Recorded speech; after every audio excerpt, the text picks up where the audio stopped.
اللہ تعالیٰ نے فرمایا کہ کہیں ڈر نہ جانا، یہ اتنے بھی زیادہ نہیں ہیں، صرف 1 مہینے کے روزے ہیں، یعنی 29 یا 30 دن کے روزے ہوا کریں گے، یہ زیادہ نہیں ہے اور گنتی کے چند دن ہیں، تم پریشان نہ ہو جانا۔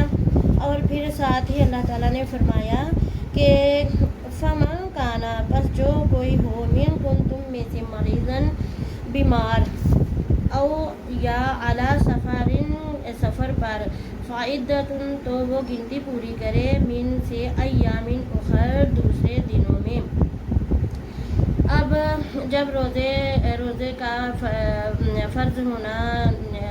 آ گیا حکم، تو بعض کے لوگوں کے دلوں میں ہو کہ جو بیمار ہوں گے وہ کیسے روزے رکھیں گے، جو سفر پہ ہوں گے وہ کیسے روزے رکھیں گے، کیونکہ پہلا سفر جو تھا وہ پیدل چلنا پڑتا تھا، بہت دور دور چل کے جانا پڑتا تھا۔ تو لیکن یہ آئندہ قیامت تک تمام مسلمانوں کے لیے اللہ تعالیٰ نے آسان فرما دیا اور حکم دے دیا کہ اگر تم میں سے کوئی بیمار ہے، یعنی وہ جسمانی بیماری سے ایسی ہے کہ اگر وہ روزہ رکھے گا تو اور بیمار ہو جائے گا، جیسے آج کل بھی ایسی بیماریاں ہیں، مثلا شوگر انسانوں کو ہے، دل کے مریض ہیں، یا ہائی بلڈ پریشر ہو جاتا ہے، تو اب تو دوائیاں بھی اللہ تعالیٰ نے اپنی رحمت سے بڑی نکال دی ہیں کہ ہر بیماری کی دوا ہے، اور ڈاکٹر سے مشورہ کر کے بھی انسان روزہ رکھ لیتا ہے، لیکن پھر بھی اللہ تعالیٰ نے فرمایا کہ جو انسان بیمار ہوں گے تو ان کے لیے روزہ جو ہے وہ بعد میں رکھ لیں جب وہ تندرست ہو جائیں، تو اس گنتی کو پورے کریں، یعنی اگر وہ نہیں روزہ رکھ سکتے بیماری کی وجہ سے تو وہ بعد میں رکھیں۔ اور اسی طرح جو لوگ سفر پہ جاتے ہیں، یعنی ایک جگہ سے دوسری جگہ جانا پڑ جاتا ہے کسی کام کی وجہ سے، مجبوری کی وجہ سے، تو وہ بھی روزہ نہ رکھیں، روزہ اس کے بعد رکھ لیں جب وہ گنتی کے دن پورے کر لیں جب وہ عام حالت میں ہوں۔ وَعَلَى الَّذِينَ، اور لوگوں پر یطیقونہ، جو طاقت رکھتے ہوں، فدیۃ، بدلہ ہے، طعام، کھانا، مسکین، نادار، یعنی غریب لوگوں کے لیے، فمن، تو جو کوئی تطوع، خوشی سے کرے، خیرن، کوئی نیکی، فہوا، تو وہ خیر اللہ، بہتر ہے اس کے لیے، وَأَن، اور اگر تصوموا، تم روزہ رکھو، خیر لکم، بہتر ہے تمہارے لیے، ان کنتم تعلمون، اگر تم جانتے ہو۔ اب اس آیت میں فرمایا گیا ہے کہ دیکھو، اگر تم روزہ خود رکھو گے تو وہ بہتر ہے، لیکن اگر تم میں طاقت نہیں ہے، تو اگر تم اپنے گھریلو طور پر، معاشی طور پر تم امیر ہو، صاحب حیثیت ہو، تو پھر تم روزہ نہیں رکھ سکتے، تو کسی مسکین کو اپنی جگہ روزہ رکھاؤ۔ اس کا مطلب یہ نہیں ہے کہ بس اسے تھوڑا بہت کھانا دے دیا یا کوئی اس کی مالی مدد کر کے کہا کہ تم نے میرے حصے کے روزے رکھنے ہیں، بلکہ آگے یہ فرمایا گیا ہے کہ اگر تم میں سے کوئی خوشی سے نیکی کرے تو وہ بہتر ہے اس کے لیے، یعنی اس کو اگر روزہ رکھوانا ہے تو جتنا آپ انسان خود بذات خود اپنے کھانے پہ لگاتا ہے، جس طرح سے بھی کھانا کھاتا ہے، جو چیزیں وہ اپنی روزہ افطاری کے لیے رکھتا ہے اور سحری افطاری دونوں کرتا ہے، تو اسی طرح وہ اس انسان کو بھی روزہ رکھوائے اور اس کا روزہ افطار کروائے اور اس سے بہتر کرے، یعنی اس کے پاس اگر مال ہے، نیکی ہے، تو وہ اتنا نہ دے بلکہ اس سے بھی زیادہ دے کر جو ہے وہ اپنے لیے نیکی کمائے۔ اس میں ایک اور بات ہے کہ عورتیں وہ جو دودھ پلانے والی ہوتی ہیں، بعض عورتیں تو برداشت کر لیتی ہیں، بہادر ہوتی ہیں، اور بعض جو ہوتی ہیں وہ برداشت نہیں کر سکتی کہ بچہ دودھ پیتا ہو تو روزہ بھی رکھیں، کیونکہ بعض کمزور ہوتی ہیں اور بعض ماشاءاللہ جسمانی لحاظ سے صحت مند ہوتی ہیں تو وہ رکھ لیتی ہیں۔ تو اللہ تعالیٰ نے دودھ پلانے والی عورت اور حاملہ عورت دونوں کے لیے یہ رخصت عنایت فرمائی ہے کہ جب وہ بعد میں اپنے روزے جو ہیں وہ پورے کر لیں، دودھ پلانے والی عورت بھی اور حاملہ عورت بھی، لیکن اگر نہیں رکھ سکتی تو اس عورت کے لیے بھی یہی حکم ہے کہ وہ اپنا فدیہ دے کر کسی دوسرے سے روزہ رکھوائے۔ تو بہتر یہ ہے کہ جب کسی کو روزہ رکھوایا جائے تو اسے بار بار نہ کہا جائے کہ میں نے اس کو روزے رکھوائے ہیں، اس بات کا بھی خیال رکھا جائے تاکہ اس کی دل آزاری نہ ہو، اور دوسرا یہ کہ جو کھانا خود انسان کھاتا ہے وہ بڑھ کر اچھے طریقے سے ادا کرے، اسے دے اور پھر اپنے لیے نیکی کمائے۔ اور اللہ تعالیٰ نے فرمایا کہ رمضان المبارک میں ہر کام جو ہے اس کا اجر دگنا ہو جاتا ہے، بڑھ جاتا ہے۔ تو جو لوگ کسی کو فدیہ دے کر روزے رکھوائے تو پھر ان کی وہ اچھے طریقے سے مدد کریں، بہتر طریقے سے، اور اگر ہو سکے تو بہتر یہی ہے کہ روزہ انسان خود رکھے۔ اللہ تعالیٰ نے فرمایا آسانیاں دے دیں کہ سفر پہ جاؤ تو روزہ چھوڑ دو، بعد میں رکھ لینا، بیمار ہو تو روزہ چھوڑ دو، بعد میں رکھ لینا، لیکن اگر انسان خود روزہ رکھے تو وہ اس کے لیے بہتر ہے، کیونکہ روزے کے جو فوائد ہیں وہ بے حد زیادہ ہیں کہ سارا سال انسان جو ہے وہ کھاتا پیتا رہتا ہے اور اس طرح سے جسم کی زکوٰۃ نکل جاتی ہے، انسان کو برداشت کرنے اور تحمل سے رہنے اور برے کاموں سے بچنے کا موقع ملتا ہے، اس کی پریکٹس ہوتی ہے کہ وہ عام زندگی میں بھی رمضان المبارک کے بعد بھی وہ اپنے آپ کو اللہ کی رضا میں رکھے اور نیک کاموں پہ لگا رہے، برائی سے بچا رہے اور اپنے لیے اچھا کام کرے۔ اور نبی پاک صلی اللہ علیہ وسلم نے فرمایا کہ رمضان میں جتنا ہو زیادہ سے زیادہ صدقہ اور خیرات کیا کرو۔ اور آگے ہم انشاءاللہ پھر آگے جیسے جیسے آتے جا رہی ہیں آیات ہم انشاءاللہ اس کی آگے بھی تشریح کرتے جائیں گے۔ تو یہی ہے کہ رمضان المبارک جب آتا ہے تو بعض لوگ کیا کرتے ہیں، بہت خوشی ہوتی ہے، بچے بوڑھے جوان سب نا بڑی خوشی مناتے ہیں کہ رمضان المبارک آ گیا۔ اور پہلے دنوں میں کیا ہوتا ہے کہ ہر کوئی روزہ رکھتا ہے، بچے تک رکھتے ہیں، لیکن جیسے ہی 8-10 روزے گزرتے ہیں تو پھر لوگ جو ہے وہ روزہ جو ہے کم رکھتے ہیں کہ ہم تھک گئے ہیں، تھکاوٹ ہو گئی ہے، تراویحیں 20 پڑھتے ہیں۔ تو عبادت میں اگر میانہ ربی رکھ کر کام کیا جائے تو پھر انسان مکمل پورے کے پورے رمضان المبارک کے روزے بھی رکھ سکتا ہے۔ یہ نہیں کہ جیسے رمضان المبارک تو ایک مہمان ہے، آتا ہے تو بڑی خوشی منائی جاتی ہے، لیکن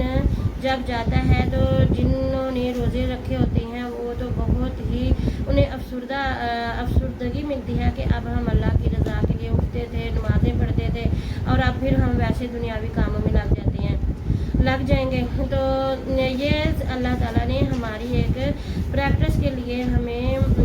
اپنے ساتھ اللہ تعالیٰ نے جوڑنے کے لیے ہماری ایک مشق کروائی ہے کہ 11 مہینے انسان جو ہے وہ اپنے دنیاوی کاموں میں لگا رہتا ہے اور بہت سے ایسے کام انسان کرتا ہے جو کہ اللہ تعالیٰ نے عام زندگی میں بھی منع فرمائے ہیں، لیکن رمضان المبارک میں خاص طور پر پھر جب روزہ رکھا جاتا ہے تو لوگ بہت سے برائیوں سے بچنے کی کوشش کرتے ہیں اور رکتے ہیں، اور بعض تو اللہ کے فضل سے پھر ایسے پکے ہو جاتے ہیں کہ وہ اتنے نیک بن جاتے ہیں کہ وہ سمجھتے ہیں کہ اگر ہم نے رمضان المبارک میں اس طرح سے پابندی کی ہے تو ہم عام دنوں میں کیوں نہیں کر سکتے، ہم کر سکتے ہیں۔ اور